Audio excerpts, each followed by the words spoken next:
Hellbound Booze out here with Tony Lazaro of Vital Remains. How's it going? Going good. How you doing? I'm doing great, man. So how has your Canadian tour been going so far? So far, really good. Yeah? So far, really good. Last night was just killer. You know, all the shows have been really good. And the energy's been killer. Everybody's been having a good time. And we've just been enjoying ourselves. Yeah. The weather's great, but also as well. Yeah. Can't beat it. Which is really rare in Canada. We all prepared for winter, still thinking it was really cold up here. Yeah. Brought like heavy jackets and we're like, it's 80 degrees. Yeah, it's usually the case go here, figure. man. Yeah, it's totally rare this happens, but hey, man, we enjoy it. So what made you decide on a Canadian tour anyway? How did that come to be? Well, basically, a friend of mine who's our agent, Andreas Castro from Toronto, he basically suggested it while we were on tour, and it was done. I think back in December, it was discussed, and we were down in South America with Christian and Malevolent Creation, and there was talk about, a promoter contacted him, they wanted to do these shows, and was really interested in Vital, and he just said, instead of talking to me, he just thought, I'll go ahead and just say yes. Yeah, why not? And I was like, thanks for saying yes, and here we are, again. We're happy. I mean, we love Canada. Yeah. I mean, we had such a long time there where we couldn't come to Canada because we're all criminals. Not anymore, though. No. And stay in school. No. So I mean, it's been a long time. So we finally are able to get most of us in. We're not all the way there, minus our bass player. But yeah, that's how it started. And yeah, he set up these 8-9 shows, and here we are. Awesome. Yeah. Well, I mean, at least most of you were in, so that's a good thing. Our bass player, sorry Gator, he couldn't make it. He's having issues with the whole Canadian government thing. They say he's not rehabilitated enough yet. Just a little substance, years ago. It shouldn't hurt anybody, right? Yeah, I mean, what's the big deal? I mean, I see everyone here and everywhere. Yeah. Canada's kind of cool and laid back. We'll split here and there. Yeah. Never hurt anyone, right? Yeah. Go figure. I don't know. Governments, they're weird. Yeah, government's But I hear that our government does that to Canadian people too. Yeah. So it's like we need to open the borders. Yeah. Let's just all be one. Yeah, exactly, man. That's what matters, man. Yeah, let's all be one. All right, so people who aren't too familiar with Vital Remains, yes. How did everything start?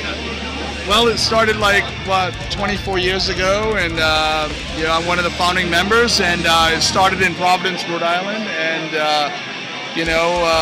it was basically myself and my old singer from my other bands that I was in prior to Vital Remains, going back to Somatic Death in '85 and '86, and Natus and a few other bands that I was in, and we joined up and with these other people, and we made this band, Vital Remains, and did a bunch of demos and a bunch of albums, and people came, went.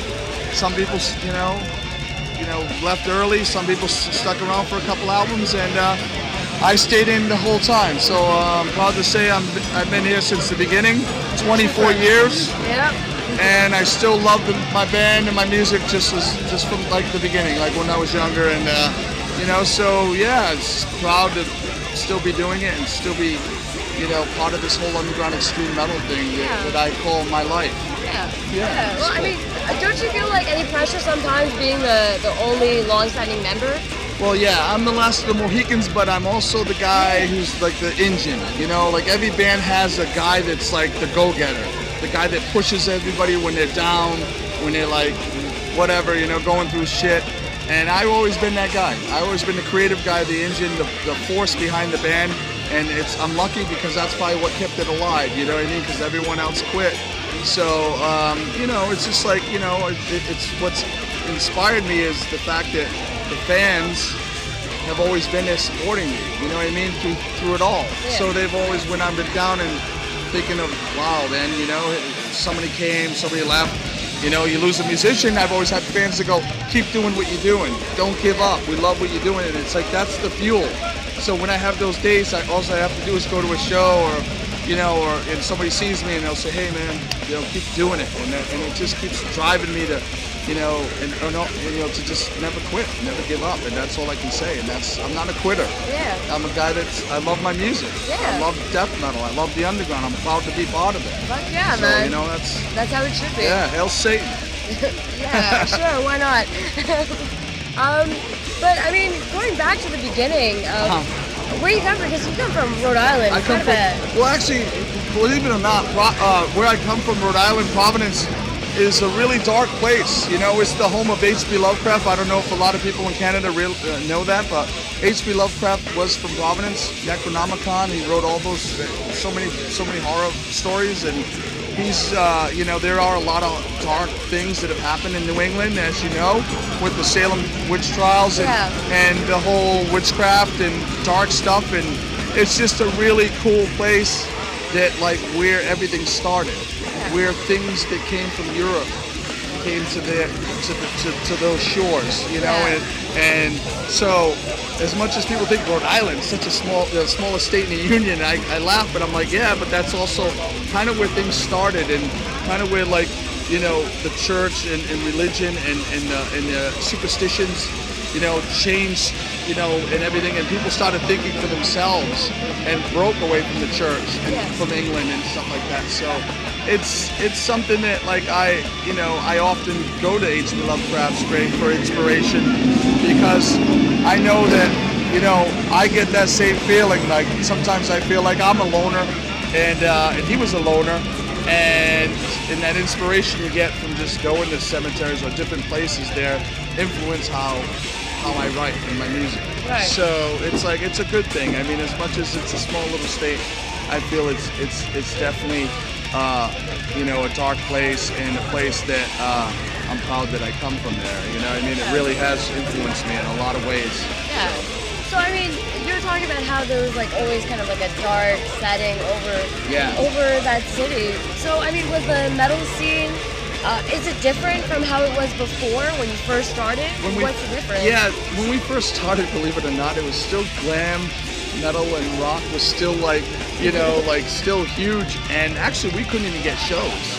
And so what I had to do, this is going back to the beginning, like 89, is, I was sitting around the rehearsal room one day with all the boys, and everyone's like complaining, we can't get any shows, they won't book us because we're satanic and evil, they don't want that kind of music. And I just said, well, why don't I just do it myself and take the goat by the horns and just say, okay, let me go do it. Let me go find a venue. I don't even know where I got the idea. I just said, let me just make something happen. Yeah. So I just went to a venue that was owned by mafia people. I can walk in and they go, you got some balls kid coming into this place. What do you want? I'm like, well, I want to rent the bar. And they're like, who the hell do you think you are? Sit down. I'm like, all right, I just want to do a metal show. I'm just a young kid, whatever.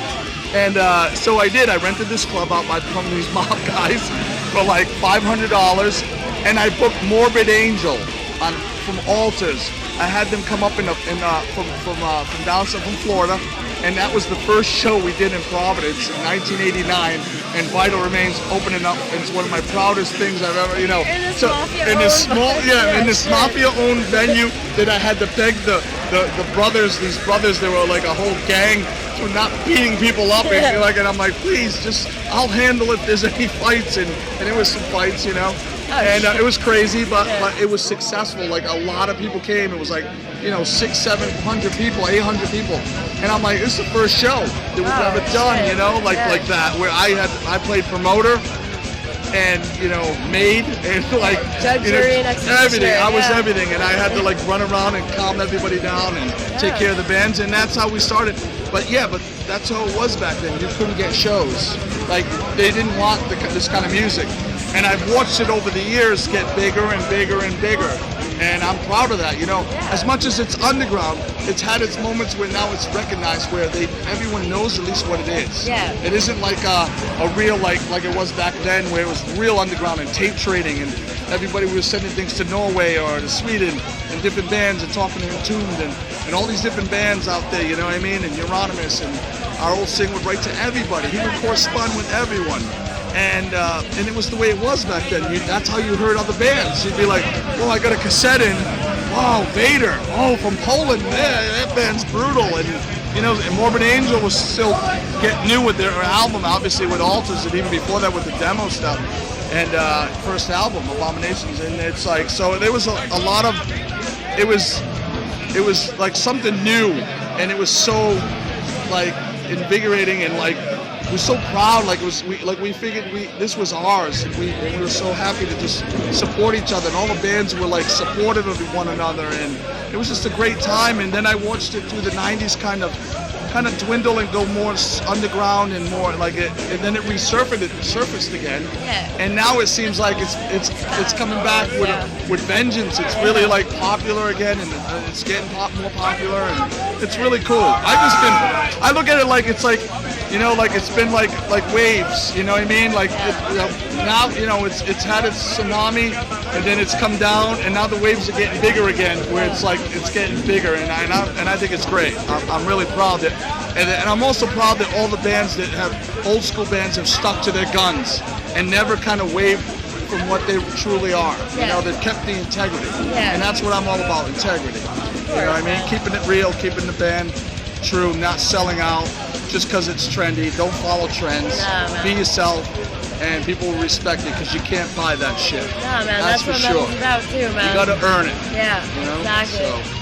But I mean, were you completely aware of how big death metal was going to be when you first started off? I didn't. I mean, I thought it was always going to be underground, because back then they didn't understand it. They didn't even know what to call it. You know what I mean? It was like death metal. What is this? You know, some people were like, is this acid rock? What is this? You know, this is crazy music. You know, they didn't know what to label it. Some people said it was hardcore. I remember those days. Like, really, hardcore? Like, no, hardcore is Agnostic Front, which I was there. You know, I was there supporting that too, because I thought that was extreme. Back then it was new. Like, wow, Agnostic Front, go to a show, pit, what is this? And that was before they had pits at death metal shows. We started with the hardcore, and that kind of like intrigued us to go to shows, and the music, it was like anti-establishment, anti-everything. And we were rebellious and angry kids, and we were like, yeah, we could relate with that too. So it kind of took that, and with metal, and just got more extreme. From thrash evolved into death metal. You know, I just wanted to take it a step further. So yeah, I mean, I never thought it would be big. I just took it for like, hey man, I just look at it like right now it's an underground thing.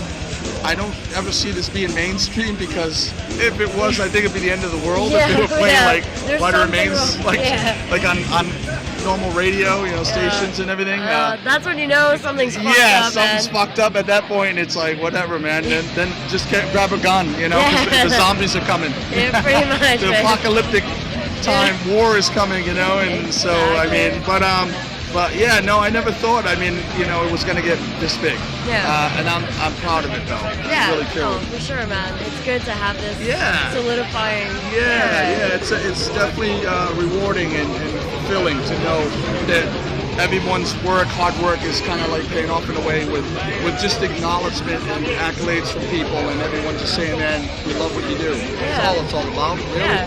It's all about to me. You know? I mean, going back to the beginning, you've kind of like switched around with labels here and there, and recently you were with Century Media for a bit. Last 2 albums, So, but now you're unsigned. Like, why did you decide to be unsigned for this little bit? Well, when we started with the 7-inch Black Mass on Thrash Records from France, and then from that we signed to Peaceville.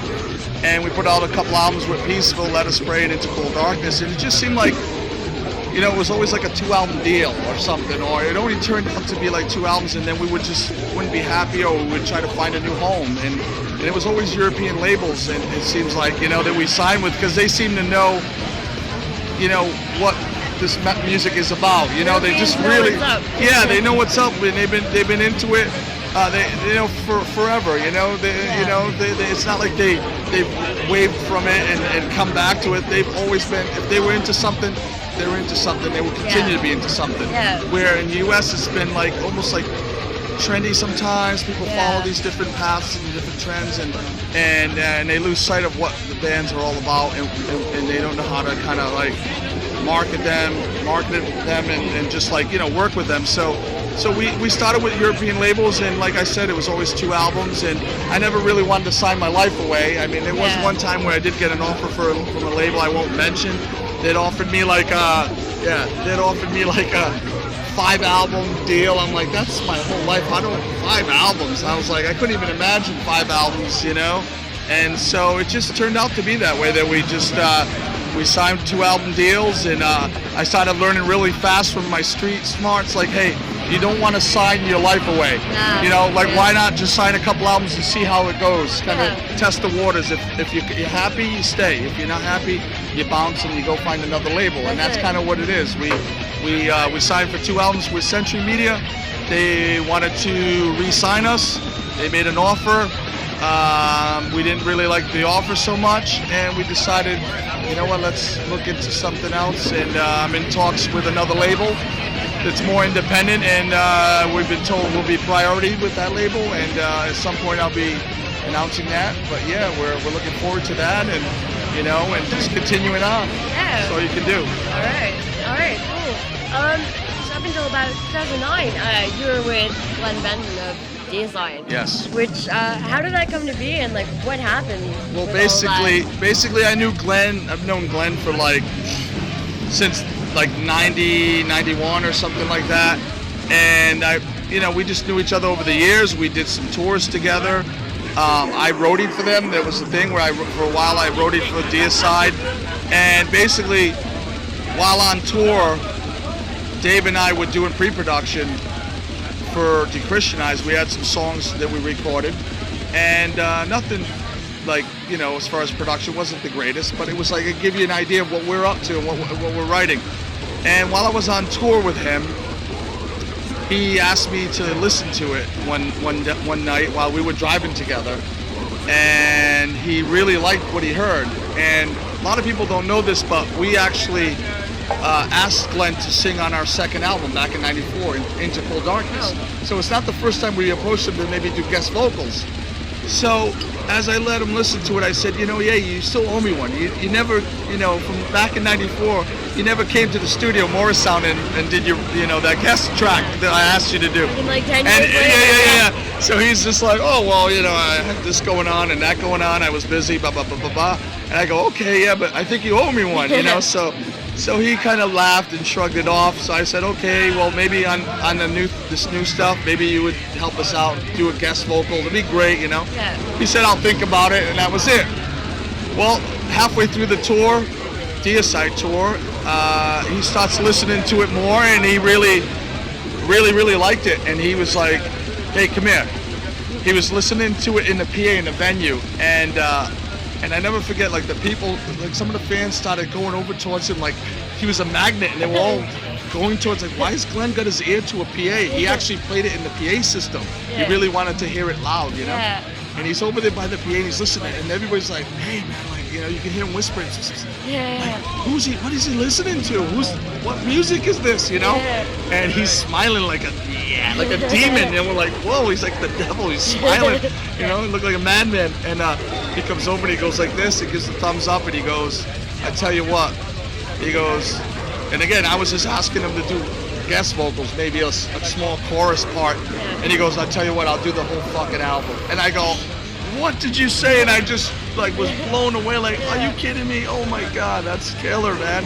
Awesome. And then we just kept it secret, like two of us just like, all right, you don't tell anybody.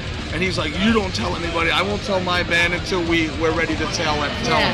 And we kept it secret. It was the metal secret, you know, between us two. Like, we would laugh. We'd be standing there sometimes, and he'd start laughing. And I know what he's thinking. Yeah. Like, he's like, this is going to be killer, you know? Yeah. So he got really into it, and, you know, we did the record, and we worked really hard, and it turned out killer, and we were so blown away.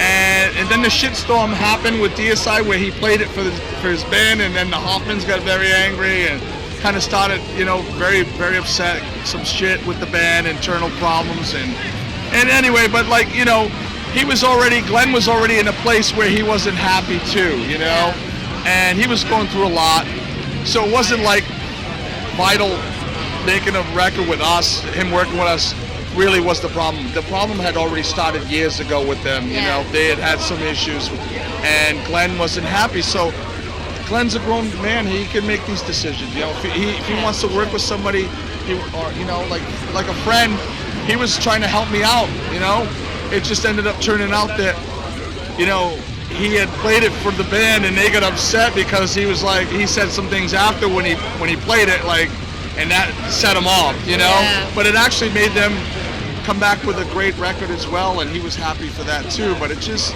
you know, it's just something that, you know, we had no control over in a way.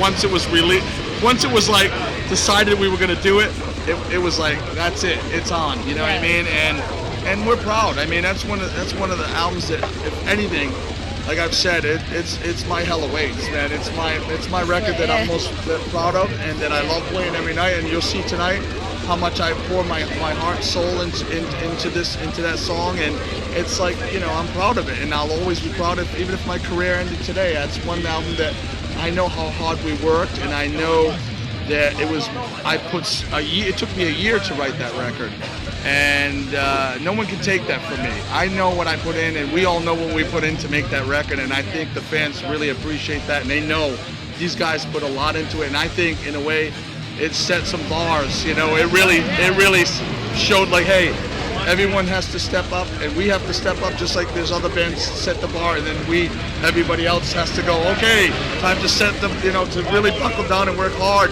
And it's what's cool. It's kind of drives everyone to give their best. And I think that's what this music needs, to prove that it's not noise, it's not you know, like untalented stuff. I think this music, in my opinion, is the most extreme, brutal music on the planet, bar none, with black metal. You know what I mean? There's nothing heavier. I'm proud to say that I play the most extreme music on the planet, and I love that, because that's what I set out to do years ago, is to just play the most brutal music that I could play, and it just had to develop. It had to go from early thrash and black metal, early black metal, you know, Bathory and Merciful Fate style, and it just kept getting more extreme, and Morbid Angel, Deicide, and now where we're at, you know, and it's just like, because of that, it is progression, it progressed naturally, and the brutality just kept getting, and the hatred and the anger just got more and more, and it just drove us to be better musicians, to keep playing. So that's what you gotta do, man. You always gotta outdo yourself. You always gotta try to give your best. Exactly, you know what I mean? man. Sometimes it's harder than, you know, other days, but you know, you give it your best, and that's all you can do. And hopefully the fans will enjoy it and like it. You know, that's what I do. Well, I'm kind of selfish like that, you know. You can't write for the fans as much as I love the fans.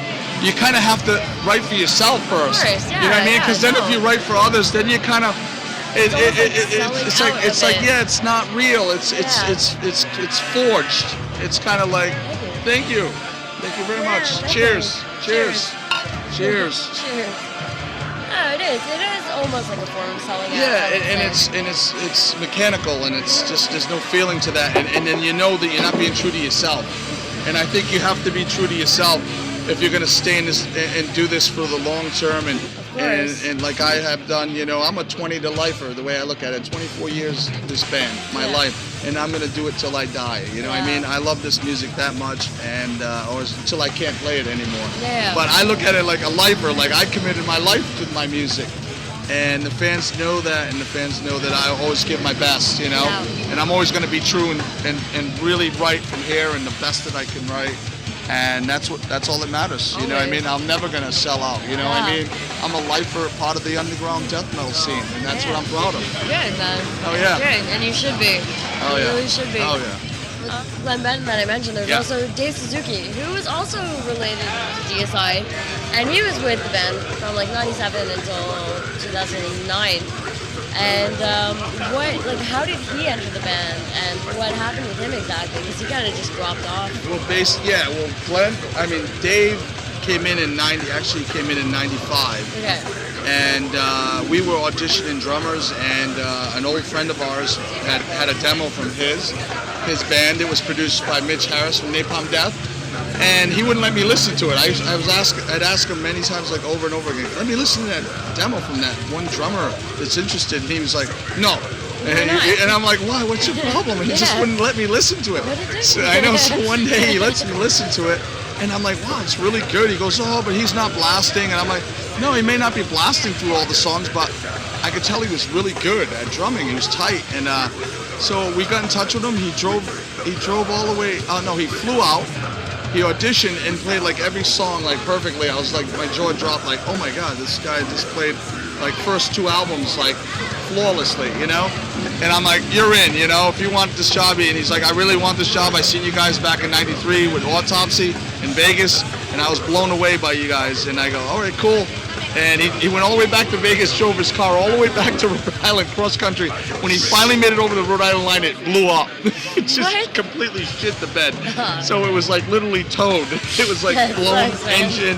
At least you made it there. I was like, hey, now you're stuck here because you got no car. Yeah. So he came into it, and like in the first few months, like he would just jam drums, and we go down and rehearse like 4 or 5 times a week. And I didn't know he could play guitar, and it wasn't until one day I got to practice late, because usually I was there always early, on time, and I seen like a group of people that were like, we were in this like building with a whole bunch of musicians. There was a whole bunch of people around him that came in to talk to him, and I heard this guitar like shredding, and I go, who the hell's that, you know? And all of a sudden everyone kind of moved out of the way, and it was him, and I go, you play guitar? And he's like, yeah. He goes, drums is just second, kind of a second thing I picked up. I go, you picked up? I go, you kidding me? You know, I'm like, what? I go, keep playing more. And I'm like, holy shit, you can shred. He goes, I've been playing since I was 5. I go, what? I go, oh my God. I go, you are playing all the solos and the drums. And that's how we started playing together, just him and I, and just working on everything. And it just, I was blown away. He was like a prodigy. So, you know, overall great musician and everything. And we just really clicked and just started working together, and worked for 12 years until you know, about 5 years ago we decided to quit. And you know, and that was what he decided to do. And why did you decide to quit? He basically was given the ultimatum, to be honest with you.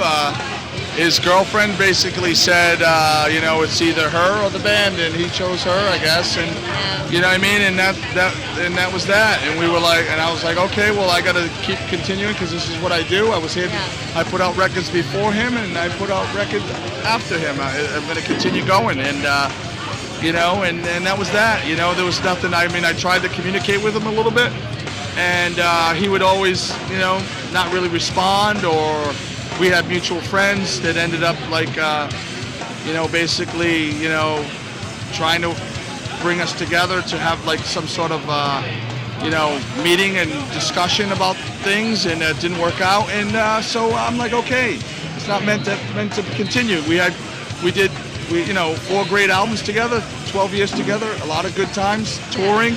So I'm like, you know, it's just like anything in life, you know. People come and go out of people's lives all the time, but it doesn't mean you have to stop doing what you love doing. Not at all. You know what I mean? It's like a relationship. You know, things get together, you know, and it's all hearts. And the next thing you know, it's all clubs and spades, like they say. Yeah. So you got to continue on, and it's like anything, you know. It's like, you know, we all go through these breakups, and, you know, and it's, you know, this is the way it is. So I'm just going to continue, and I've been continuing, and you know, he's doing his thing, I'm doing my thing. It's all good. That's how it should be. You know what I mean? Just gotta move on. Exactly. That's it. And I mean, speaking of which, you have an album that's coming out now, this year. So what can you say about that album? Yeah, we're working. You know, I've been since like 2008. It's been my therapy. You know, to like just write my, you know, just write and play the music that I love playing, and it's been great therapy. Like I said, in 2008, I started writing some new stuff and just kept writing. And as of now, I have almost like 20 songs written. And after this tour in Canada, we're going to do Mexico on the 18th, and then we'll continue some U.S. dates. And then after that, it's all about getting together and finishing these songs and recording them this year and putting a new album out. So it's been great, you know. That's the thing about, I love this music, because for a lot of people, you know, you have a shitty job or you have a miserable day, you can listen to the music and it gets you through a lot, and it's always there for you. And this music for me has been like that. It's been my savior from the streets and from doing things that I probably regret or be dead or who knows. So I mean, it's kept me out of trouble and kept me doing productive things, and there's nothing wrong with that. I think so. For a lot of people, it's good therapy, you know. The music just gets you through so much, and I look forward to to fans listen to the new stuff because it's brutal. There's a lot of anger, but it's brutal. It's some brutal stuff, man. It's brutal as fuck. Awesome. And I can't wait to record this album and just rip people's faces off and everything. It's gonna be sick.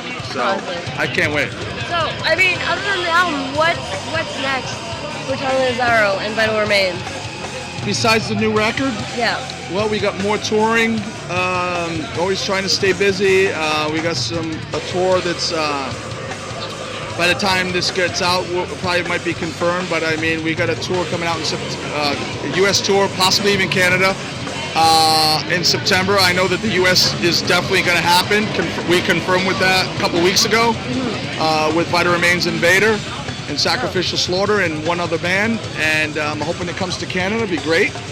And we also have a Asian tour that we're doing in June, July, where we'll be playing China and all these different places and Philippines and everything like that, which we're looking forward to.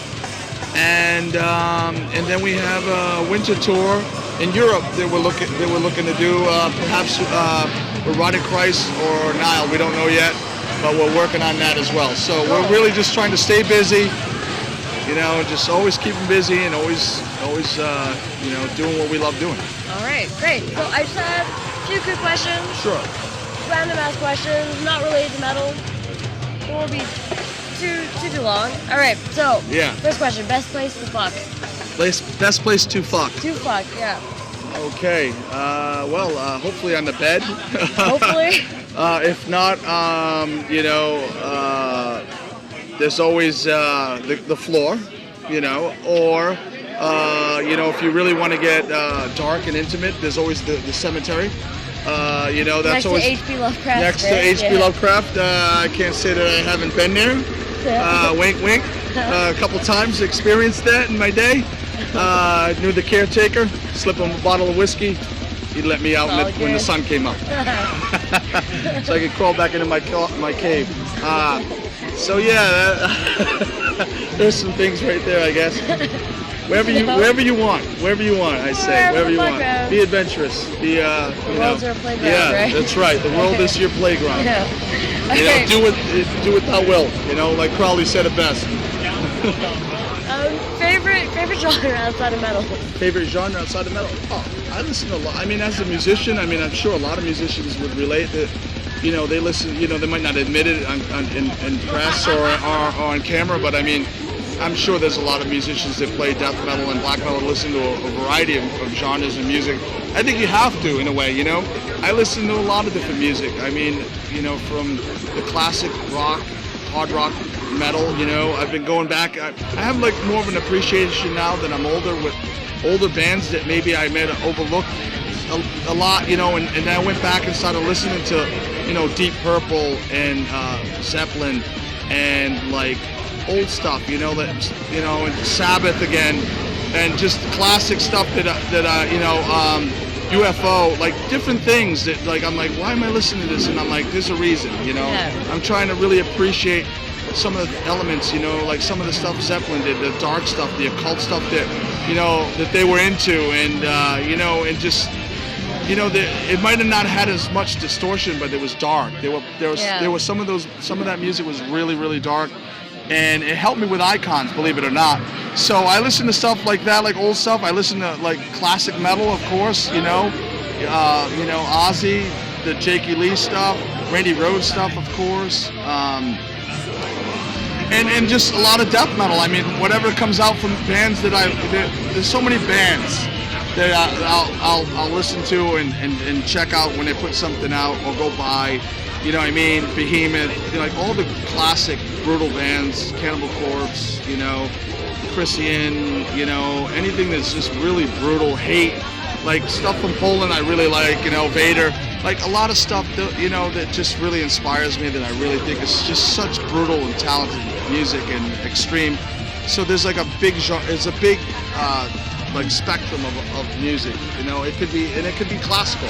There could be days in the morning when I get up and it's like Beethoven and Bach and all this stuff playing, and I go to bed to classical music a lot. I actually do, because it just calms me down after, it just nice, just relax my mind, and or I'll listen to like new age stuff that's like just like dreamscapes and natural sounds. It could be like one night I went to bed, it was like frogs. I thought it was like Florida or something, sleeping somewhere outside, because it was just like a stream and then frogs just like ribbit.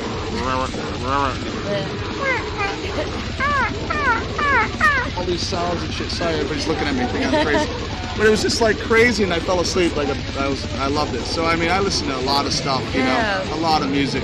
Yeah. I love it. I love all kinds of music. I don't like rap, but whatever, I don't like some stuff like that. But I mean, even some of it, like I find funny, or like, entertaining, you know what I mean? Even if I don't like it so much, it's still, I respect it. If it's well done, it's well done. Yeah, you know what I mean? And it's a good way to draw inspiration from different genres. And that's what I do. Than you. Yeah, that's always. what I do when people ask me, like, what inspires you? It's like everything. Yeah, exactly. And sometimes it's not even music. It could be something like news. Yeah. Something like we had the bombings, and that pissed me off. And I started just sitting there in my room playing some riffs, and I wrote some new pissed off riffs because I was angry at the bombers and what they did. Yeah. And it's just like that. It could be life experiences. It could be seeing something on TV. It could be music influence. It's just anything. It's just how you when you pick up the guitar, whatever you're feeling, whatever you see has an influence. So it's not always music. It's everyday life. Yeah. That's what counts. Yeah. And that's what keeps you kind of current and in the moment. And that's how I live my life, in the moment. You know what I mean? Yeah. You should do, honestly. Most memorable show you've ever played? Oh man. Yeah, that's definitely. There's been a lot of memorable shows. Most memorable.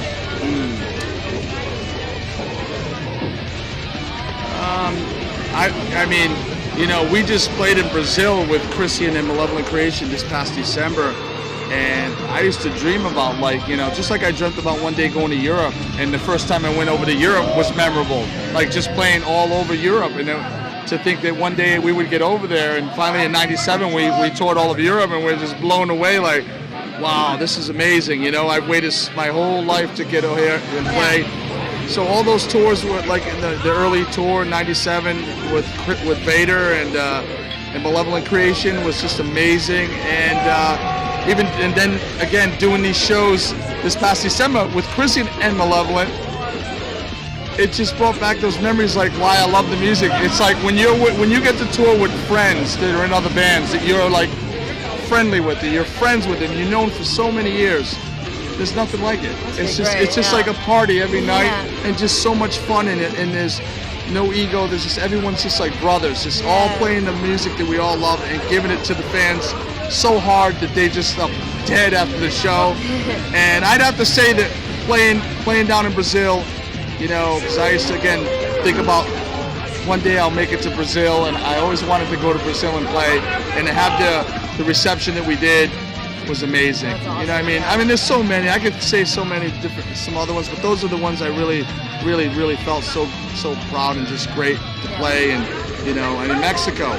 Even that was amazing, like playing Mexico. They're some of the greatest fans as well. Poland, I love Poland. I mean, it's just so many. I love them all. I mean, there's just, I mean, if you ask me now, which is your favorite, most memorable show you ever seen, a band, I would have to say Merciful Fate, Don't Break the Oath, 1984. That definitely was the biggest influence in my life. Oh, really? That was, absolutely, hands down. Oh, really? Hands down. So see, there you go. That I could nail, but to say my most memorable show is hard, man, because there's been so many. Yeah. So, favorite type of beer? I think the most important question. Damn. I mean, I love Heineken. I know it's like kind of like not that cool, I don't know. But I have to say, like, I went to Ireland. I've been to Ireland a few times, and I really love their Guinness over there. They really know how to pour it. I mean, obviously. I hate dark beer. But I mean, I didn't really like it before either. But like when I finally drank it, poured right, and I was like, this is not bad. I like it. But I love Heineken, and it's like Heineken and Coors Light. It's kind of a weird mix, huh? Yeah. I'm not a PBR like Pabst Blue Ribbon. I don't really like, or Budweiser. Well, hopefully you're not dirt poor enough to have to deal with that all the time. Yeah, well, it's kind of trendy where I live. A lot of people like that. Yeah, here too, man. I'm like, what's going on? I don't know, man. It started PBRs, only $2. Yeah, pretty much. Because it's the cheapest beer. I guess everyone's fucking broke everywhere. That makes me like, I don't know, it makes me feel shitty the next day. I don't really like it. I don't know, beer in general, the next day is like, anyway. I'm not like I socially drink, I'm not a huge drinker. I socially drink at shows, you know, how can you not? And I'll party on the, you know, when we go to Europe or wherever we go, I just drink whatever. You're like doing shows all the fucking time, yeah, so I just drink this. This is the how do you pronounce it? Belle Gueule. Belle Gueule. Belle Gueule. Promotion, man, they should pay us for this. Send me a case, I'll give you my address. Alright. Okay, so 2 pounds for the fuck and vital remains for the child. Who would the parents be? I would say